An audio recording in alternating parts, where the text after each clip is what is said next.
So, how is everybody today? We're great, Monsignor. Thank you. Good. Okay. Did we talk about major archiepiscopal churches yet? Oh. I don't think so. Okay, let's talk about them for a few minutes. Now, if you go to Canon 152 in the code,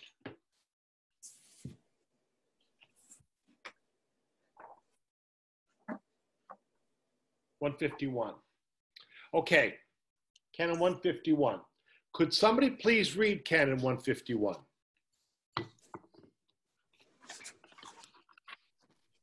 Who would like to? A major archbishop is the metropolitan of a see determined or recognized by the supreme authority of the church, who presides over an entire Eastern Church Sui Iuris that is not distinguished with the patriarchal title.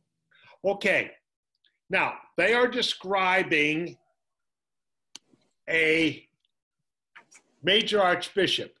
This is a head of a church. There are a few churches in the Catholic Church that are major archiepiscopal churches.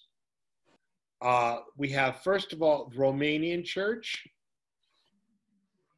We have the Ukrainian Church, the Syro-Malabar Church, and the Syro-Malankara Church. These are really very, very similar to the patriarchal churches, except they don't have the patriarchal title. Okay, the Catholic Church has been very reluctant to establish new patriarchates that are not attached to a traditional see. For example, the Ukrainian Church has wanted for a long time to establish, to be considered as a patriarchal church. We don't want to do that. We want to just leave the traditional patriarchal churches attached to the titles of Alexandria, Antioch, Jerusalem, that kind of thing, or Constantinople. The others we create as major archiepiscopal churches, archbishops who also have authority over other archbishops. Okay, so we call them major archiepiscopal churches. Now, you're going to see in this title 6, or 5 rather, that it's a very short title. It only goes from 151 to 154. And I'm going to explain to you why it's so short by looking at Canon 152. Could somebody read Canon 152? Chorbishop. What is stated in common law concerning patriarchal churches or patriarchs is understood to be applicable to major archiepiscopal churches or major archbishops, unless the common law expressly provides otherwise, or it is evident from the nature of the matter. Okay, that's in legalese, and I'll just translate it into English.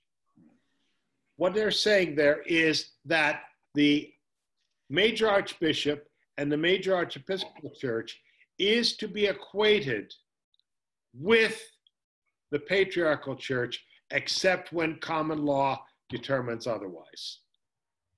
Okay, and I'm going to give you the biggest difference right now. That's why it's so short. So what you have to do is, you go to the section on patriarchs in Title 4, find out what they say, and then you apply that to the major archiepiscopal church, unless there's a given exception. The one major exception is to be found in Canon 153. Could somebody please read 153? Let's see. Father Ronald. Yes. Canon 153. Major archbishop is elected according to the norm of Canon 6374. Paragraph 2, after acceptance of the election, the Synod of bishops of the major Archiepiscopal Church must notify the Roman Pontiff through synodal letter about the canonical conduct of the election. However, the one who is elected is a letter signed in his own hand must petition the confirmation of his election from the Roman Pontiff. I continue? Please. After having obtained the confirmation, the one who is elected is in the presence of the Synod of the bishops of the major archiepiscopal church must make profession of faith and promise to carry out faithfully his office. Afterwards, his proclamation and enthronement are to be performed. If, however, the one who is elected is not yet an ordained bishop, the enthronement cannot validly be done before he receives episcopal ordination. If, however, the confirmation is denied, a new election is to be conducted within the time established by the Roman Pontiff. Okay, in order to understand the difference, let's go back to the election of a patriarch. What takes place after a person says, I accept the election? Anybody recall?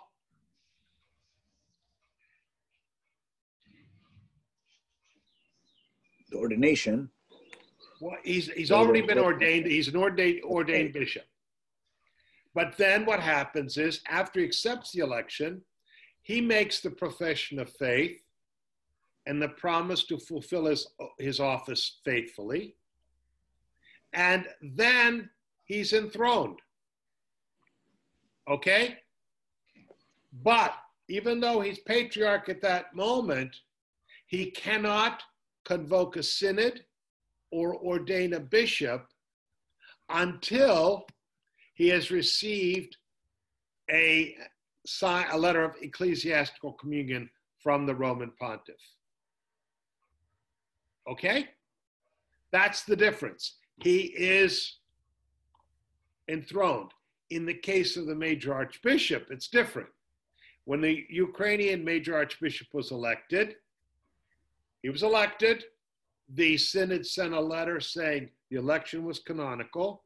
Then he sends a letter to the Pope asking for a confirmation of his election. Not until he's confirmed can he be enthroned. Okay? Then, if he receives the confirmation, he's enthroned. If he doesn't receive the confirmation, then they have to go back to step one and redo it. Okay? Now, sometimes the Vatican, you see, it's not saying that it's denied. Well, it is saying it's denied. It's okay. It's good there. So sometimes the Vatican is just silent. In this case, it's saying it's denied. Do you see the difference between the election of a patriarch and the election of a major archbishop? However, we're not asking for confirmation. We're asking for ecclesiastical communion. In the case of the Maronite Patriarch, it's the same thing. It has the same canonical effect, because if the Patriarch is sitting on the throne, but he cannot convoke a synod or ordain a bishop, what can he do? What can he do? It's a very awkward arrangement we have. This is because the codifiers wanted to avoid the word confirmation, but it is confirmation.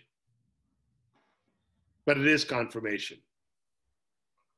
Any questions so far? What could be a reason for not accepting the application of the Patriarch Archbishop? Would be some that would deny. Has it happened? Yeah, well, yes. Yes. Quite often what would happen is he would be a person who is compromised by the government. It could be somebody who's being blackmailed by either an Islamic government or a communist government. You know, and the Vatican has information that says, we can't accept it, you have to go back. Okay, or there's another issue, they just, you know, he's unsuitable. Usually what happens Father Bill, is that the nuncio is there, and they're going to talk over with the nuncio about candidates. And the nuncio may at that time say, I don't think it would be expeditious to submit his name. Okay, not that they're saying no, but it may not be expeditious. Okay, any more questions about that? Now, these things are not directly applicable to us because we don't have a Maronite major archbishop, but they are interesting for you to know what the other churches are like. So, can anybody name me a church that's a major archiepiscopal church? One. There are four. Father Rami. Name me one major archiepiscopal church. You said okay, we'll move on. You don't have to be self-conscious because Bill, you have Romanian. You told us. Yeah. Romanian, by the way, they were thinking of doing that during the council. I don't know why it died, but they were thinking of doing it during the council. What's another one? Ukrainian. Another. Syro-Malabar. And the fourth? Malankara. Syro-Malankara. Okay, those are the four major archiepiscopal churches. Now, let's go to Title 6 and talk about those churches that are neither patriarchal or major archiepiscopal, which is really quasi-patriarchal. Okay, now, as I said before, there are metropolitans who are in theory, in the patriarchal churches. These are not the ones we're talking about. For example, we don't in the Maronite Church, in all the Eastern Catholic patriarchal churches, there are no patriarchal structures. Okay, none. I think it would be beneficial if we had an archbishop, a metropolitan in North America. Okay, I think that would be beneficial. He would have as a suffragan see Ottawa, either the two eparchies in the United States, and Mexico. Or if you want to put Mexico with South America and have another metropolitan there. I think it would be good for our church to be better organized that way. One of the problems, I think, well, not the Maronite Church specifically, but the church in general, the sexual abuse cases. And I think financial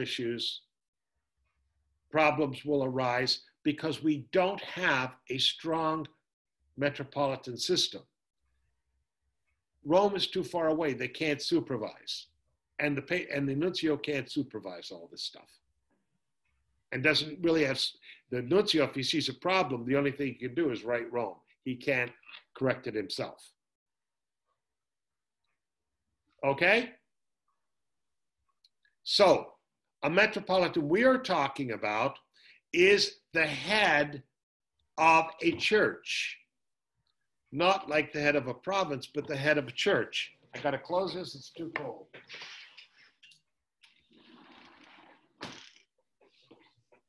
Okay, now, can anybody name a metropolitan church Sui Iuris?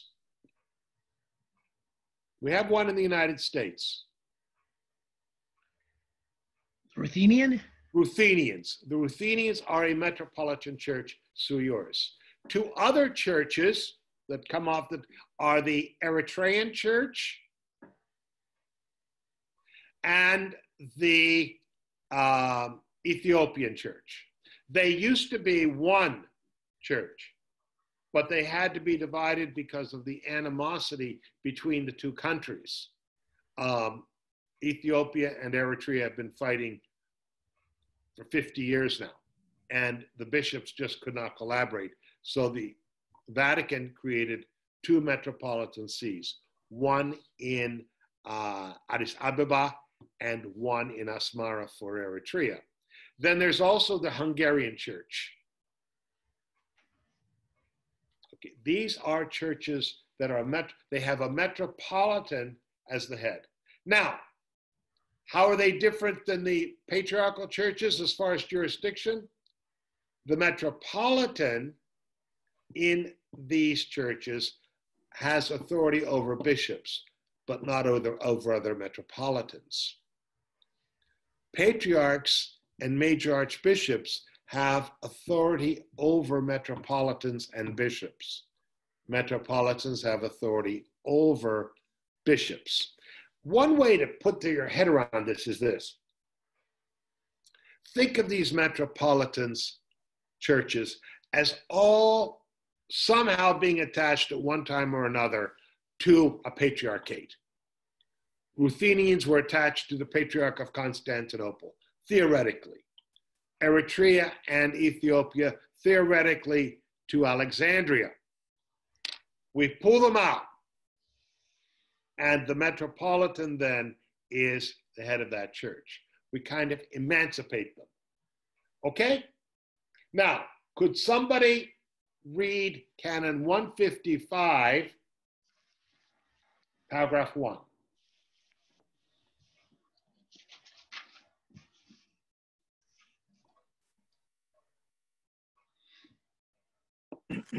Father Rami, you seem to have it. Yeah. Metropolitan churches and other churches, Sui Iuris. No, this is a title. A metropolitan church, Sui Iuris, is presided over by a metropolitan of a determined see who is appointed by the Roman Pontiff and assisted by a council of hierarchs according to the norm of law. Thank you. Now, first of all, it is the metropolitan is for a determined see. What's the metropolitan see of the Ruthenians? Father Bill? The United States, right? No, what's the metropolitan see? What city is it in? Pittsburgh. Pittsburgh. Yeah. Okay. The office doesn't move around.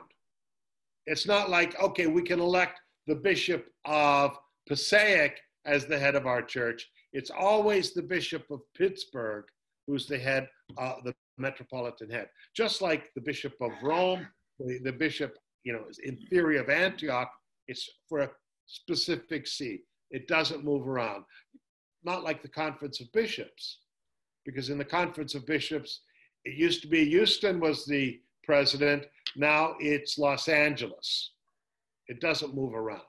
That's the first thing. Now, how does that bishop acquire office? How does the metropolitan acquire office? Is he elected? Appointed by the Roman Pontiff. Appointed by the Roman Pontiff. Very different. How's the Patriarch? How does he acquire office? Voting. He's elected. Yes, he's elected by the Synod of Bishops. Okay? Now, notice how you get into this hierarchy of freedom, of self-governing authority. The Patriarch is elected, and his election is confirmed, he receives ecclesiastical communion. The major archbishop is elected, his election is confirmed. The metropolitan is appointed. Now, the other difference is that the metropolitan doesn't have a synod. He doesn't have a synod. He has what is known in this code as a council of hierarchs. I think that they made a mistake, and I don't know why it wasn't corrected. They should have called this a metropolitan synod. They wanted to give it another name, and they shouldn't have done that. Now, this council, what's the relationship between the council or the synod and the patriarch? Who's in charge? Who's higher? Patriarch. No. Nope. Could be the synod. No. Equated. They're equated. The patriarch with his synod governs the church. And then they allocate the powers. The patriarch has executive power. The synod has legislative and judicial power. In the Metropolitan Church, the Metropolitan is in charge, and then he is assisted by the synod. Okay? Now, who are the members of the synod? Let's go to Canon 164.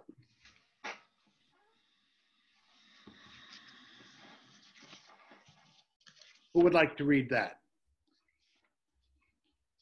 Deacon Peter. Long time no see. Yeah, you're right. He's down the hall. All and only the ordained bishops of the Metropolitan Church, Sui Iuris, wherever they are constituted, must be called to the Council of Hierarchs, except those mentioned in Canon 953. 1, or those who have been punished with the canonical penalties mentioned in Canon 1433 and 1434. Bishop of another church, Sui Iuris, can be invited as guests only if the majority of the members of the Council of Hierarchs agrees. Okay, would you continue with paragraph 2, please, Deacon? The parochial bishops and coadjutor bishops have a deliberative vote in the Council of Hierarchs. The other bishops of the Metropolitan Church, Sui Iuris, can have this vote if this is expressly established in particular law. Okay, now we'll make another comparison. Does anybody recall the voting power of the Synod of Bishops? Who could vote, who couldn't vote? Father Ronald? All bishops, they can vote. Precisely, thank you so much. Now here's the difference. All bishops can vote. However, that synod, with every bishop voting, can restrict the voting power of people who are not eparchial bishops or who are eparchial bishops outside the territory in anything except an election. They can't restrict in an election. Have I managed to confuse you yet? Okay. There's a lot, right? There's just a lot. Now, with regard to the Metropolitan churches, it's just the opposite. The eparchial bishops and the coadjutor bishops are bishops who are appointed for whatever reason in an eparchy, and as soon as the bishop resigns or dies, leaves office, the coadjutor succeeds to office. Sometimes in the Middle East, they'll do that sometimes in order to prevent a vacancy of the see. Immediately when one bishop leaves, there's another one there to take his place. Or let's say that a bishop is gravely ill, but the Vatican doesn't want to insult him by just, putting him out at that point of his life. So they will appoint a coadjutor bishop who will help him and take over if the bishop should pass away or retire. In this case, in the Metropolitan churches, the eparchial bishop and the coadjutor bishops have the vote. They can give the vote in whatever cases they want to retired bishops or auxiliary bishops. The reason why they've done it this way is In the Metropolitan See of the Ruthenians here, they have the Eparchy of Van Nuys. I think it's in Arizona now. They have Parma. They have Pittsburgh, which is the Metropolitan See, and Passaic, an archbishop with 3 bishops, okay? Now, that's 4 jurisdictions. What happens if each jurisdiction has a retired bishop and one has an auxiliary? That would mean that the non-eparchial bishops would have more votes than the eparchial bishops. That's why it's restricted the way it is. Is it clear or no? Chorbishop, Charbel, was it clear? It is, yes. So far, so good. Okay, now, let's talk about how these bishops are elected, designated. Could we go to Canon 168? Dennis, would you please read? Do you have a code? Yes. Great. If you could read Canon 168. Concerning the appointment of the Metropolitan and bishops, the Council of Hierarchs is to compile for each case a list of at least 3 of the more suitable candidates and send it to the Apostolic See, observing secrecy even towards the candidates. In order to compile the list, the members of the Council of Hierarchs, if they consider it opportune, can inquire of some presbyters or other Christian faithful who are outstanding in wisdom for their opinion about the needs of the church and the special qualities of the candidate for the episcopate. Okay, so this sounds kind of like what happens to the jurisdictions of the patriarchal churches outside the patriarchal territory. What happens is, for the office of Metropolitan and any of the eparchies, the Council of Hierarchs gather and submit a list of at least 3 names of candidates who they consider to be more worthy to fulfill the office, more qualified to fulfill the office. And then the Roman Pontiff makes they say Apostolic See. Then the Roman Pontiff will make the appointment. What congregation would be making these appointments? Anybody know? Father Robert?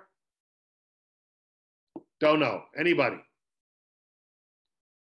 What congregation makes the appointments for these bishops? Anybody want to take a guess? The congregation for the Eastern churches. The Eastern churches. Yes, it goes there. It goes there. Now, that's for all 3. The problem is, frankly, and something we need to, face up to, in some of these churches, they just don't have 3 qualified candidates. They quite often just do not have a candidate capable of running an eparchy. That's a problem. So some of these ethnic churches, the Ukrainians, the Ruthenians, they're going outside of their ethnic groups, in order to find a good candidate. Now, and then the Roman Pontiff makes the appointment. Notice, it doesn't say he selects from the list. They submit 3 names. He can appoint anybody he wants. He can appoint anybody he wants. Sometimes that's necessary also because none of them are qualified. Another thing that happens, I've seen also that causes problems, is that you can't, I know this is a shock that these kind of things would happen in the church, but there's sometimes political intrigue. And what happens is they submit the name of one good candidate and two absolute losers, which means that the Vatican is really not given any choice in making a decision. So sometimes they just set the list aside. For the patriarchal churches lately, it's usually the first candidate. It's usually the first one on the list. He usually is appointed. Okay, question so far? Yes. Chorbishop, I haven't seen any coadjutor or auxiliary bishop in the patriarchal church, Maronite, for example. Do we have this title? And the Chorbishop title, can we consider this the Chorbishop like auxiliary bishop? Well, they don't use the word auxiliary for one reason. Chorbishops are not given even a titular see. Okay, we should probably in the Maronite Church not use the title of auxiliary ever, but just Chorbishop. It's more logical and conforms to our tradition. Okay, but they don't. You see, the Latins look at us and say, well, Chorbishop, what are you and all this? My students in Rome, they are fascinated. Every time I teach a class, they have another question about what a Chorbishop does. I finally told them, I said, that's what you get instead of a bonus in salary. But we'll go, that's another conversation. Now. We had an auxiliary bishop with late Shadid. With Shadid. And guess what? The whole time he was there, the Synod was upset that he didn't have his own diocese. Why, of all the places in the world, did Archbishop Zek or Bishop Zek have an auxiliary? Because what the plan was in this country was to have a bishop with 5 core bishops. And that's why they were spread out all over the country. There was Bishop Shadid, there was core bishop Robert, there was Bishop Taya, there was Bishop Dominique, and core bishop Dominique Ashkar, and core bishop Sili Bijani. That's the way it was. But the Synod didn't like the fact that it was too big. Now, Father, question? Coadjutor, let's go back to that for a second. When Patriarch Choresh, at a certain point, they asked him to kind of retire, and they appointed 3 bishops to do that. But a coadjutor bishop is a useful situation, especially, I just know that they're useful in Israel and in some of the Arab countries. For example, if we want a smooth transition in Damascus, we have the bishop there, and then we have a coadjutor ready if anything happens. You do that at a later age, but then he has the right of succession. Who has a question? I get a question. Father, would Rome ever appoint a non-Eastern candidate, bishop to Eastern for whatever reason? They could probably, right? But not really. I don't know.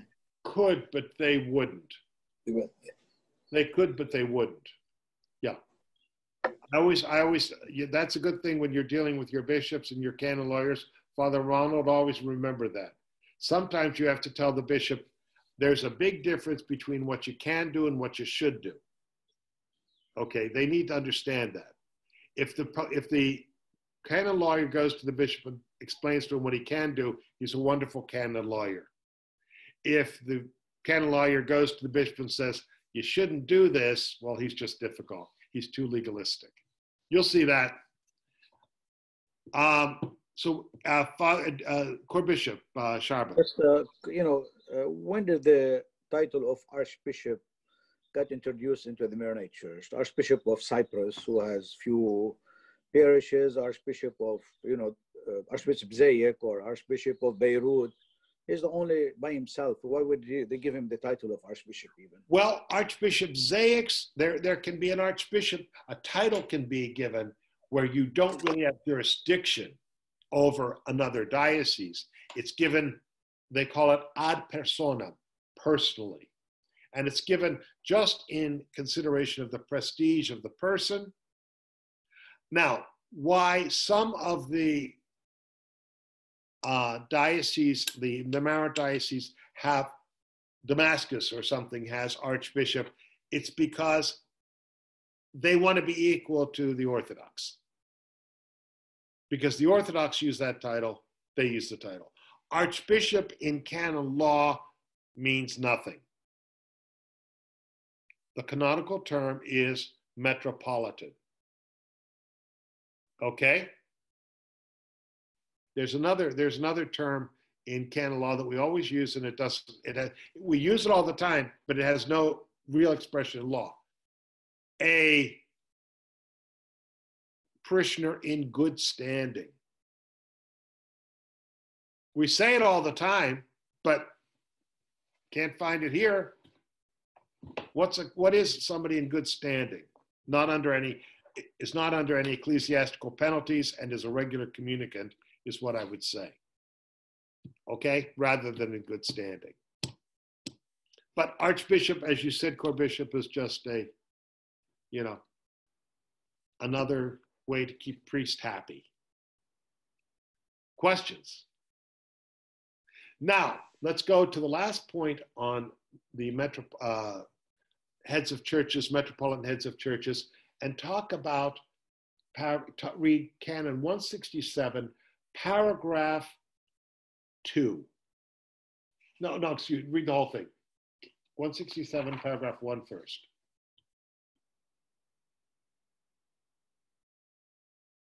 Deacon Michael.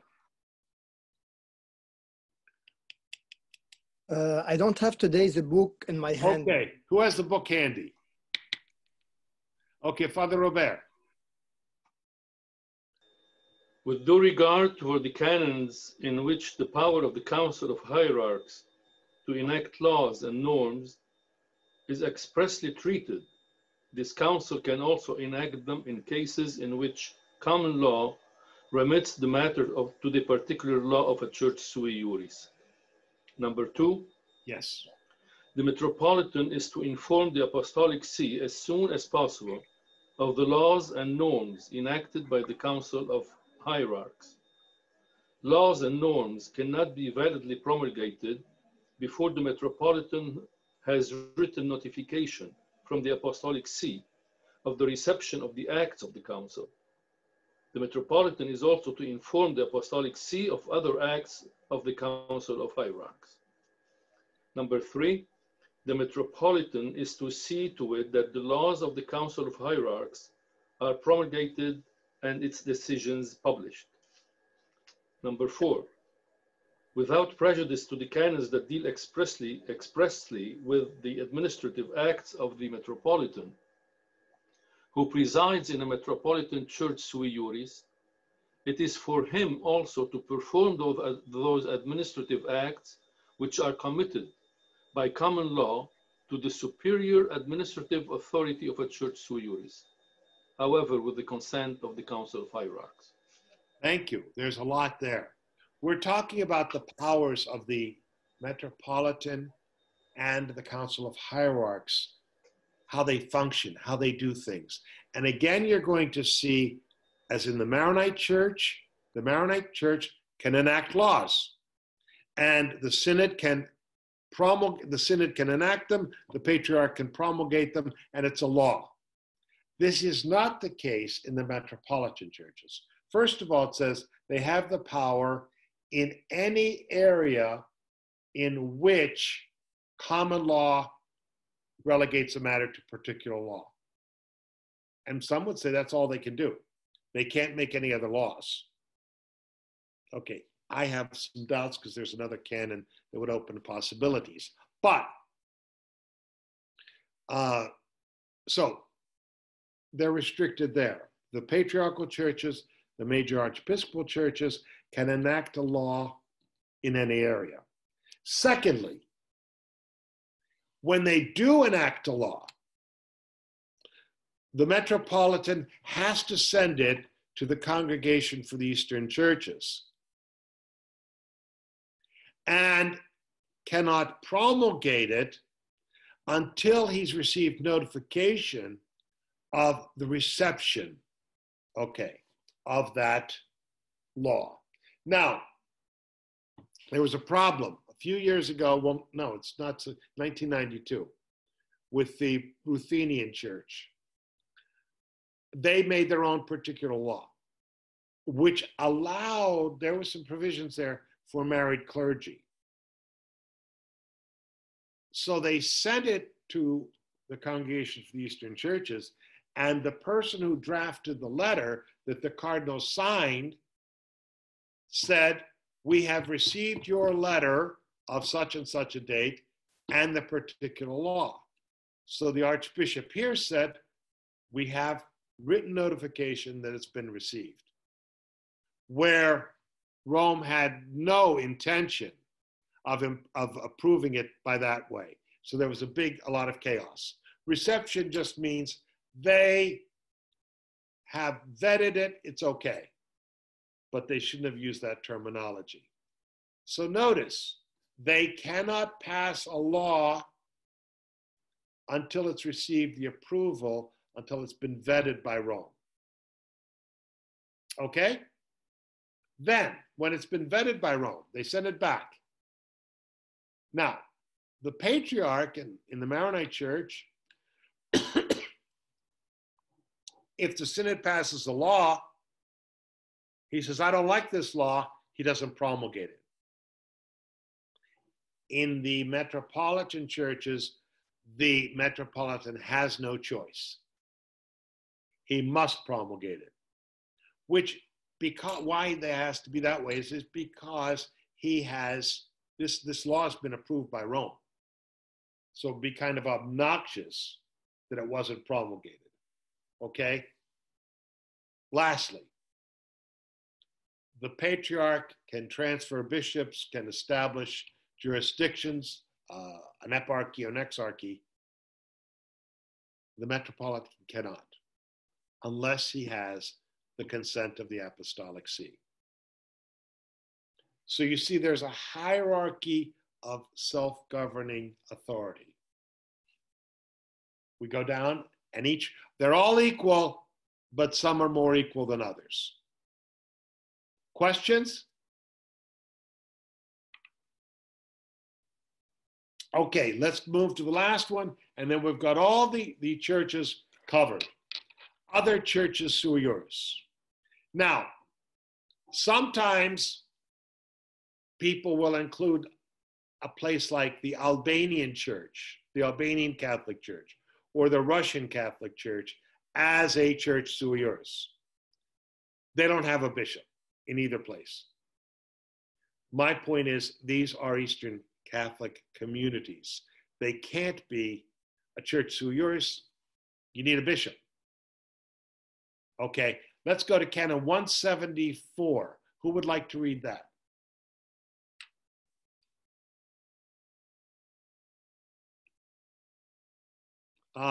Chorbishop, you're right there. You look like you have it ready.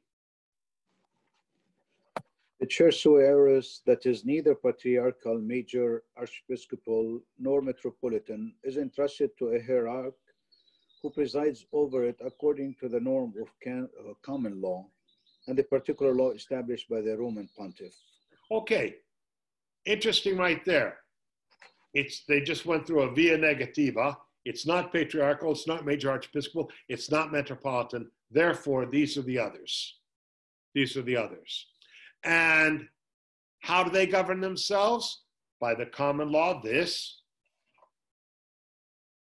and particular law. Where does particular law come from?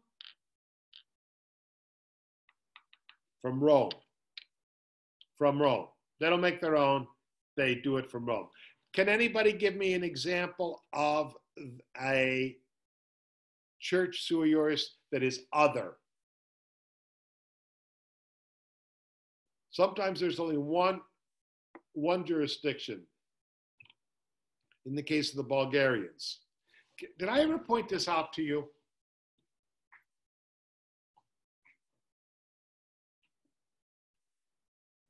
This is printed by the Congregation for the Eastern Churches. And it's, the last one they did was in 1974.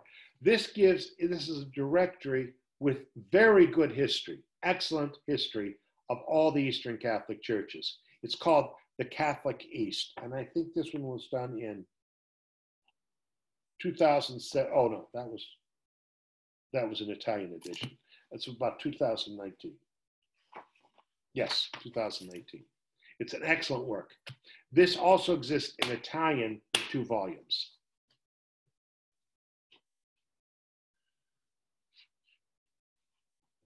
And if you don't read it, you could put on your shelf. It looks great on the shelf, right? Okay.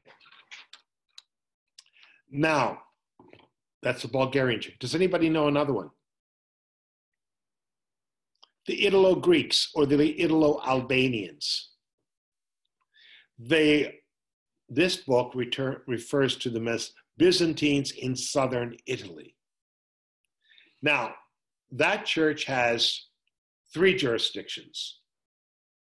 Okay, they have a jurisdiction in Sicily.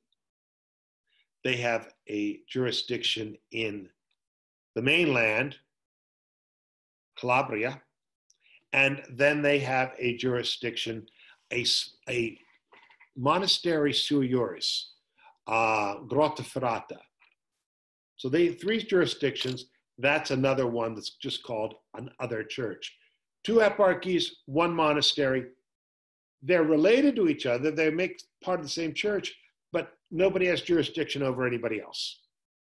And it's interesting that this is one of the jurisdictions, like the Maronites, that never left communion with Rome. From the 10th century, they were there. I think Grotta Ferrata is 1096. They've been in communion with Rome. And they're right under the Pope's nose. Okay, now let's go to Canon 175. Who would like to do that?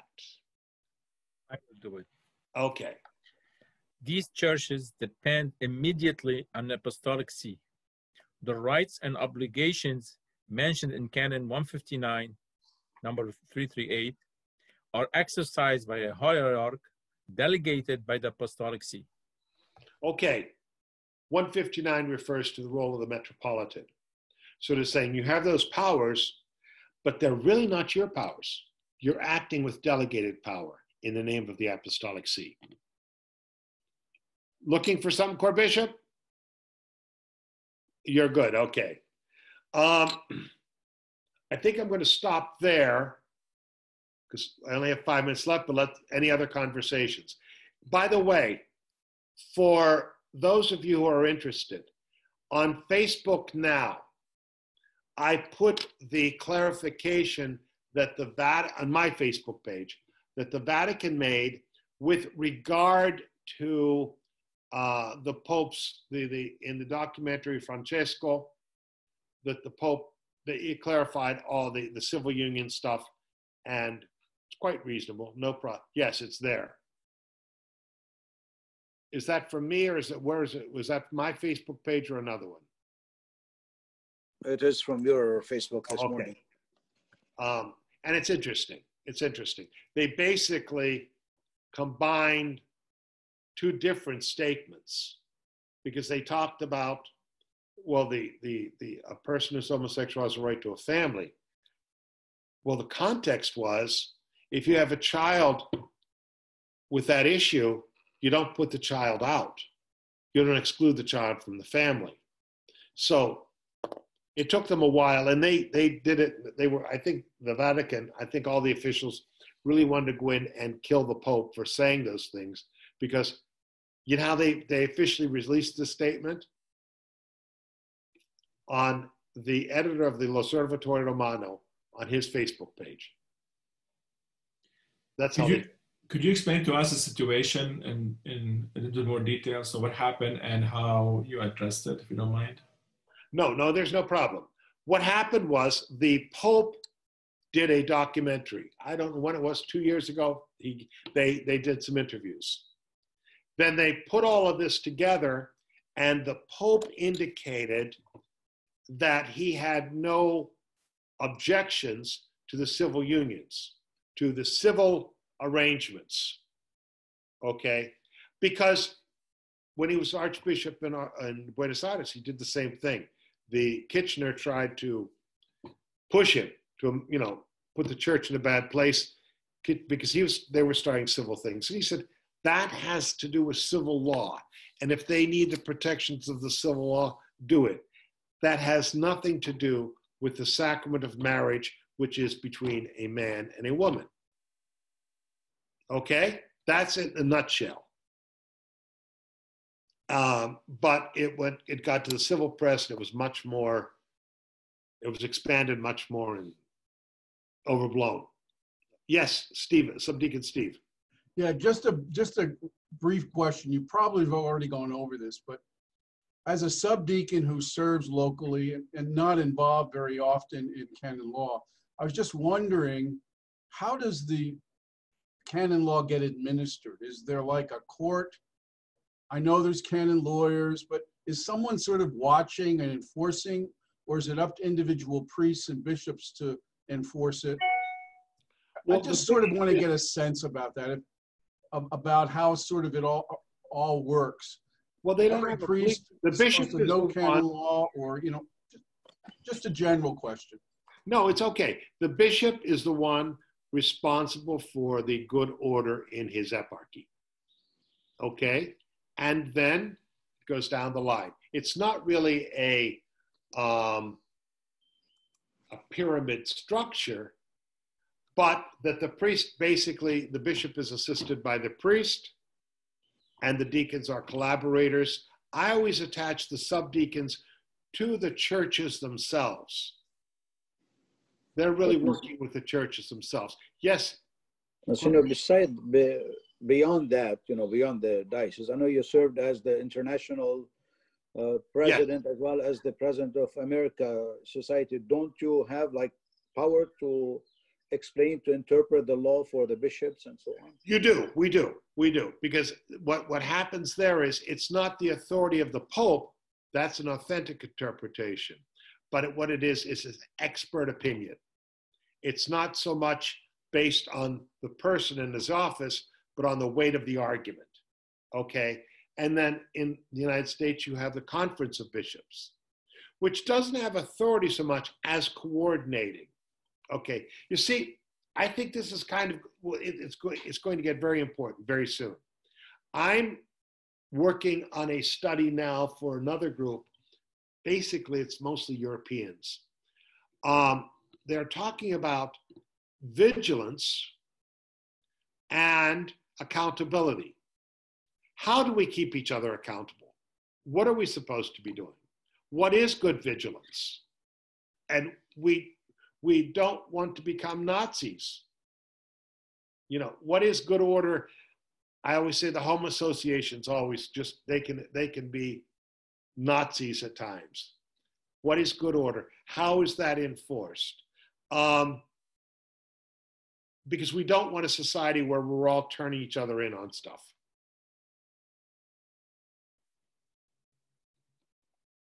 What are the other questions? We got one more minute.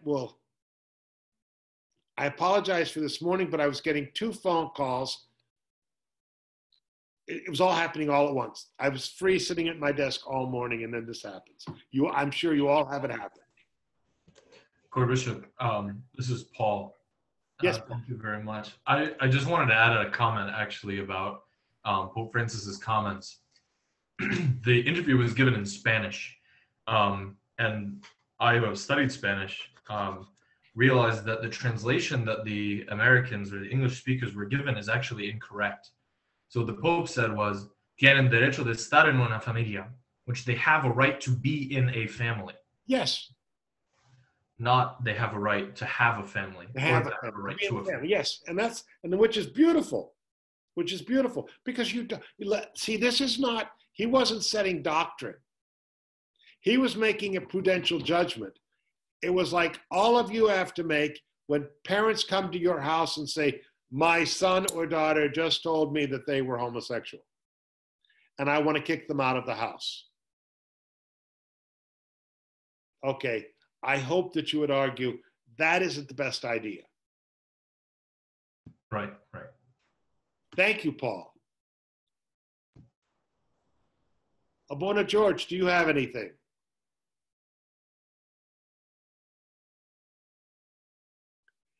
Anybody else? Okay, then we'll see you then next week, and I hope I'm a little bit less discombobulated. I really appreciate your commitment. Now we're going to start getting into nuts and bolts about marriage law, dispensations, and that kind of thing. But you now are those people. You have a large overview of how Eastern Catholic Christianity operates. And I don't want it to be just for you to look up an instruction book. Why do we have prohibitive laws, diriment impediments? Why do we have dispensations? Those are the questions we need to ask ourselves. We need to be like the little 3-year-old that always says, why? Thank you. God bless you, my brothers.